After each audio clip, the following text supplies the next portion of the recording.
Okay, we get a few opening comments on the game, then we'll take your questions.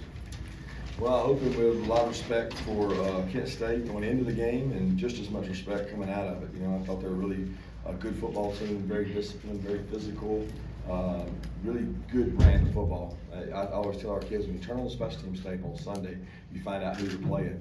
And we thought they were a really good football team, and they proved that today. We also played the entire game without punting the ball once, and really had 4 turnovers when you consider the fake punt included on that. So you're not going to grow up and mature. This was a growth week for us. We really talked about growth the entire week. I was very pleased with how our guys approached the practice and the games and the leadership. I was really proud of how we came out in the second half and got a 3 and out, and then the offense had a great drive all the way down, just didn't cash it in for a touchdown. So we had some costly penalties and turnovers that hurt us, but our team got better today.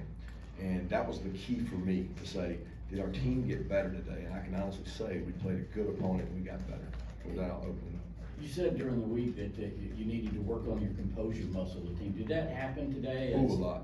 Yeah. I had to, I know. So I had about 5 guys come over to me and they tried to give me a composure card that they keep in their back pocket. So, you know, I was frustrated there with lads. Probably a mistake to field the punt or not fair catch the punt. Who knows that? Nobody's more disappointed than lad is. But that started it, you know. Then you're going to have a fumble every now and then. That's part of football. But make good decisions when the ball's in transfer, in kicking situations. And we didn't make a very smart one there. Can you explain what is the composure card? Is that something that they give you? What is that? Oh, we have to keep our composure card in our back pocket, so we can apply it anytime we want. And we work and exercise that muscle all the time, and it hasn't happened this year. It got to happen several times today, and I thought the kids got to flex that muscle and use it. You don't get a muscle stronger without using it, right?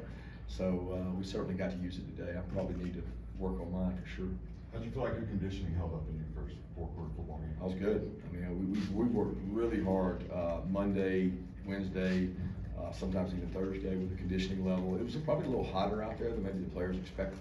I think they went into it thinking it was going to be cool, but there wasn't a lot of shade. And I thought that they had a lot of guys go down banged up with injuries, and we came out of it pretty good. What do you attribute the slow start and uncharacteristic turnovers for you guys in the first half? I didn't think we had a slow start. We didn't punt. So when you don't punt, it's hard to say you had a slow start. Defensively, did some good things, forced some guys out. I think you attribute it to playing a good football team.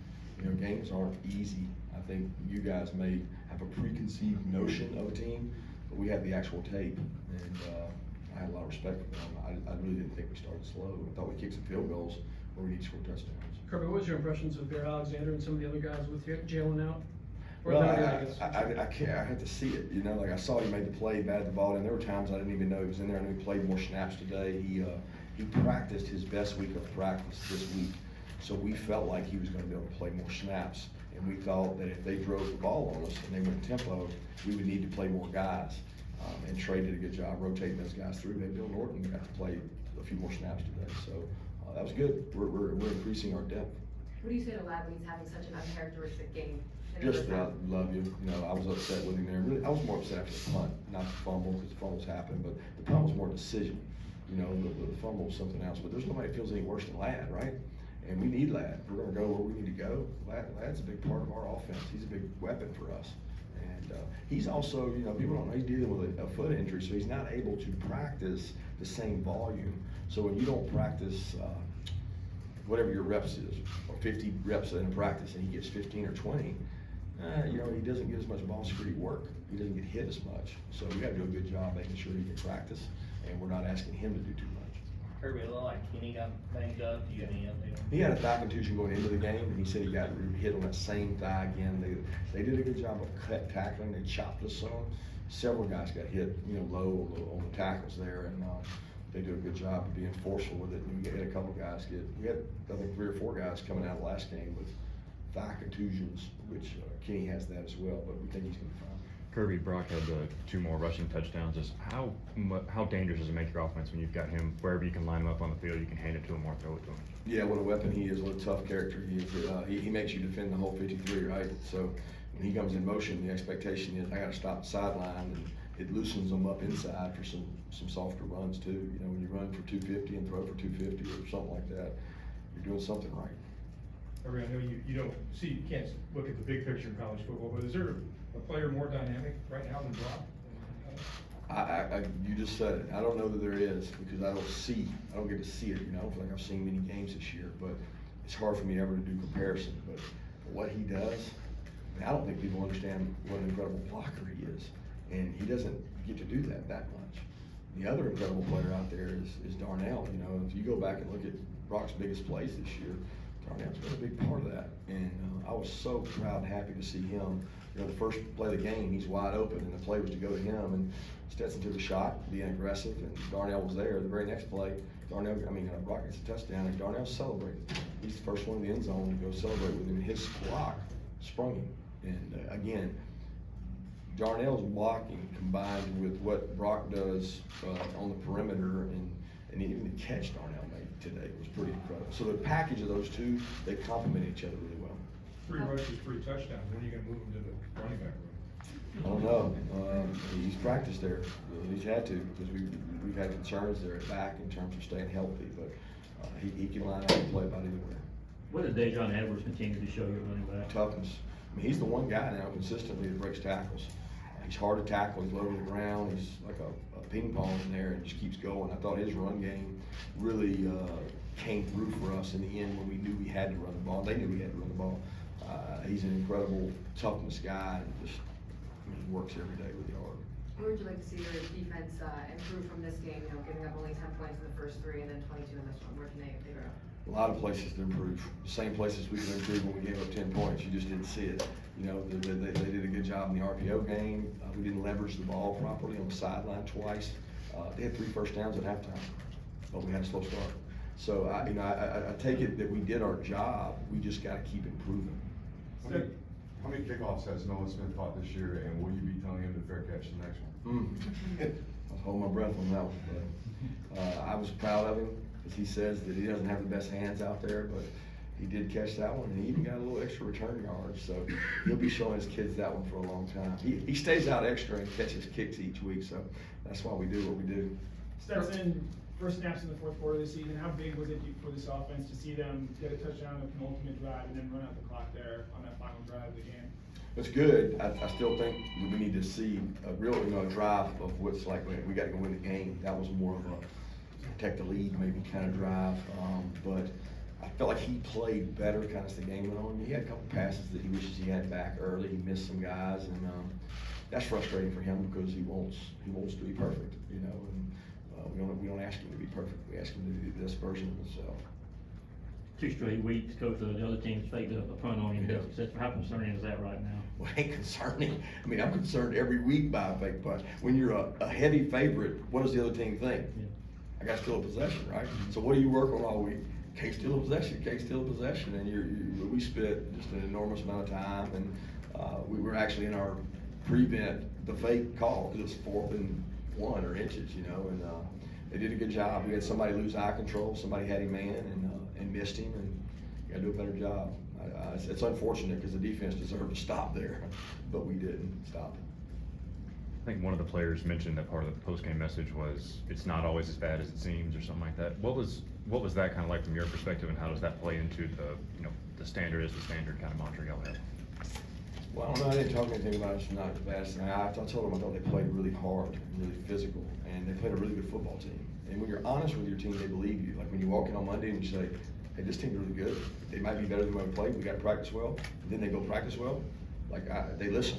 And after the game, you're not going to go back and say, well, God, guys, this team stinks. I'm not. That's a good football team. They won their conference last year. They got a really good conference. They played 2 other ranked teams really tough.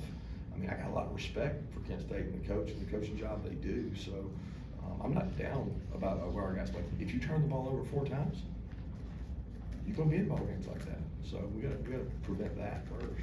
How important was it though to be able to deal with the adversity this early in the season so that you can continue to grow and improve? Well, I'm glad we had some adversity. You could probably argue it wasn't enough. I mean, you had whatever 10-point lead there. I mean, the adversity to me is overcoming those turnovers and going out and making stops. sudden change, making stops. The red area stop was really big for the defense, but their defense came back with a big red area stop. So I think you gain confidence when you play games like that. And like I said, I got a lot of respect for Kent State. How similar is their odd stack to something you might see later on in the year against a team like Mississippi State? Well, they didn't play it the whole time. So they were in and out of it. You know, going into the game, we expected them to play at a higher percentage, and they didn't. They played more 4 down than we expected, which doesn't affect us. We play 4 down every day. So, and they're not a true stack team. They move around and do some different things, and they do a really good job of mixing it up. You can tell they've studied some other defenses and do a nice job. But their defensive coordinator, tell you too, he still gave up 550 yards. I mean, okay, so like it's not like it's all relative to what you expect. I mean, we can't turn the ball over, and I thought our offense executed really good based on what their defensive plan was. Jalen Walker got in there and blocked the punt. That's big. What have you seen from him throughout the year? Proud of him. You know, he got taken off by a team a couple weeks ago for not getting this guy, and he didn't pout, he didn't complain, he didn't go to the transfer portal, he just kept on fighting, and Darius got a little banged up, and Darius Smith, and Darius was gonna start on it, and we stuck Jalen back in there, and lo and behold, he makes a big play and blocks the punt. You guys had 1 sack through 3 games, today you had 3 sacks by the half. When your players after the game said, like, it was something you had been challenging them to do. Were you happy with the pressure today? I mean, that's a positive takeaway? Well, it's a positive takeaway from the stats, but again, I can't get into stats. They gave us an opportunity to sack them. You know what I mean? Like, they dropped back, they had some RPOs. I mean, we haven't had a chance, and they gave us a chance, and we capitalized on it. But I'm not like, we haven't been preaching sacks to our players. We've been preaching fundamentals and execution. That was such Jamon Dumas Johnson's play. I think he had 2 of those sacks, and he had a couple times for loss at halftime. Yeah, I tell you, he's practicing really good right now. He's slowly becoming that vocal leader of the unit. He commands respect the way he practices. The walkthroughs before the game, man, I love the way he's maturing, and he's getting more confidence. You know, I don't want to comment on how he played, but it sounds like he played good based on those statistics you just gave. But he practices the right way, so it doesn't surprise me. You warned a lot about this team, and they're 45-point, you were a 45-point favorite. I mean, it had nothing to do with that, but you warned about this. Just your thoughts on Kent and what Sean Lewis is doing with that program, playing 3 big programs on the road in 4 weeks. I can't imagine what he's played, and then, you know, flip it over, and he's got to go play his conference schedule and do that. They're going to be tough in that conference because of the teams they've played. But their kids play with great toughness and resiliency, and they hit, they strike, they don't run from contact, and that's SEC football. Let's take 2 more questions. Malachi Starks he's played well the first 3 weeks. There was a couple times where he pulled him over on the sideline and talked to him. What were some of those messages like? Just eye control and things, and he's going to be a really good player. I mean, they had some RPOs built into that side of the field, and he had to cover those guys. He got them on the ground. They're tough plays to defend. The way they packaged the plays, did a good job of hitting. I told you, the quarterback is a really good player, and he could throw those balls. And they have 2 wideouts that are going to be drafted. I mean, they're good players, and so I just wanted to give Malachi a chance to mature, want to play Dan, show confidence in him, and continue to play all those guys that play winning football. Michael Williams named up today. So Michael played a good bit. I don't know how many snaps he played, but Michael played. Thanks, guys.